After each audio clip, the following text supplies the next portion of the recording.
Hi everyone, welcome to our channel App Onlys.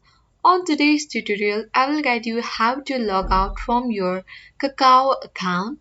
For that, open any browser on your device and make sure to sign in on your Kakao account. Once you are signed in on your Kakao account, you can click on the upper right corner Logout button. Click on it so you have already logged out from your Kakao account.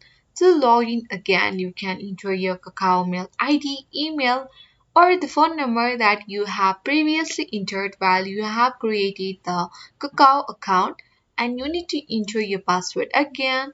And to save login information, you can click Save Login Information and again log in on your Kakao account. So in this way, you can easily log out from the Kakao account. If you like this video useful, then hit the like button and subscribe our channel. Thank you.